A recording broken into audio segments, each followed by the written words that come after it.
Nicole Murray, and I want to do my week 2 recap of the Ultimate Reset. You'll notice that for the first week I was doing recaps every single day, and that's because the first week is your hardest week and you experience a lot of different emotions, a lot of ups and downs, and a lot of changes as you're weaning yourself off bad food and putting good food into your body.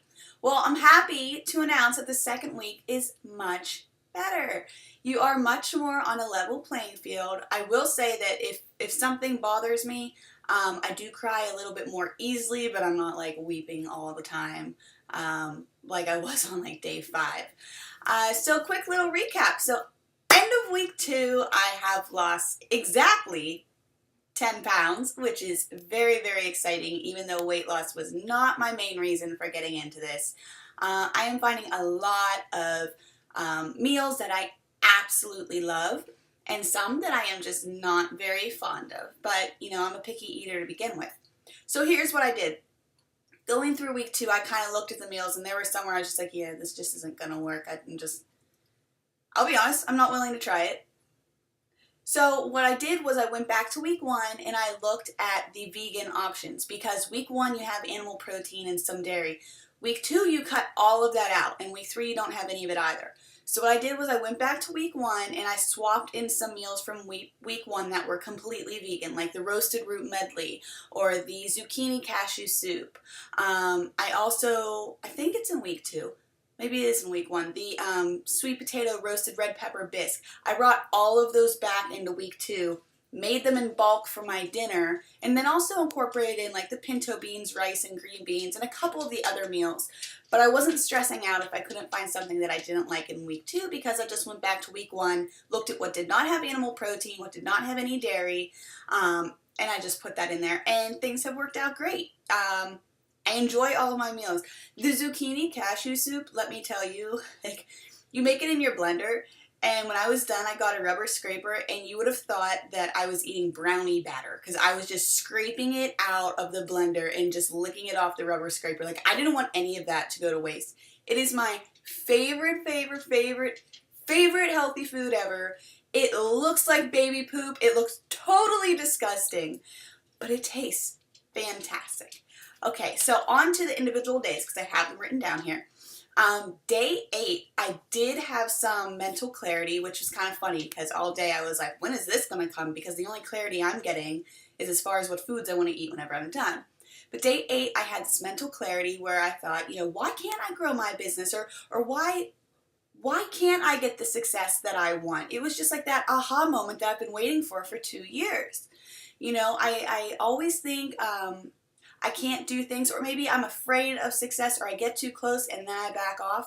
Well, day 8, I just had this epiphany where I was like, you know what, girl, you go. You go and you do your thing, and you get what you want, and you celebrate it, and you be proud about it, and you let people know about it, and you don't care what people think about it, and you just go.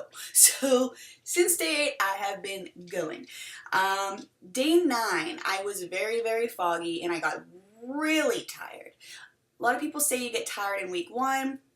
I was on and off there, but I never felt like I needed a nap. Day 9, I felt like I needed a nap. Lots of cravings, like I was chewing my arm off at work. I wanted everything under the sun on day 9.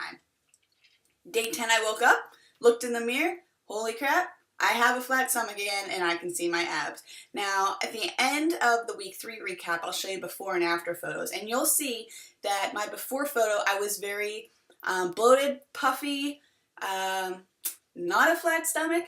So seeing that again when going into this, I thought I had done myself a huge injustice and I was never getting back to my before part, was just awesome. And that just refueled me, and I'm like, all right, we're in this. Cravings were gone. At that point, cravings didn't matter. Day 11 was the hardest day for me because it was my 2-year-old niece's birthday party. And I walk in the house, and there are 12 Domino's pizzas sitting on the oven. There is a chocolate Minnie Mouse cake, and then chocolate and vanilla Minnie Mouse cupcakes. Then, if that wasn't bad enough, there was queso dip, buffalo chicken dip, chicken fajita dip, like all the dips. And I just grabbed the big plate of vegetables, and I stuck them in front of me, and I just ate the plate of vegetables without any dressing. I just kept shoving them in my mouth. And I packed a lunchbox full of my own foods, so I had something to eat the entire time. But I did it. I did it. I did not cheat. I did not have one slice of pizza, no dip, no chips, no cupcakes. But my sister-in-law was kind enough to wrap me up a slice of cake to put in the freezer that I can eat when this is done. Thank you, Brandy. I love you. Day 12, there's really nothing to report because it was just a normal average day. Day 13 and 14, same thing. Although yesterday I did have some killer cravings for pancakes. I even posted on Facebook. I was like, I want pancakes. I want this kind.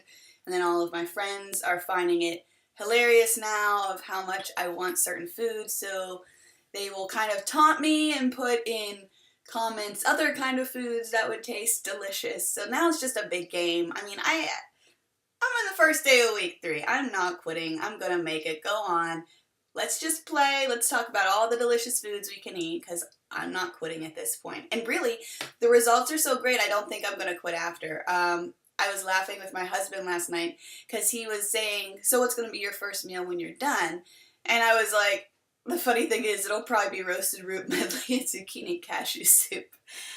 Because I don't know, I don't know any other way anymore. But the results are so great. I don't think I'm going to go back to convenience foods. I'm not going to lie, yeah, like I'll have certain things at certain times.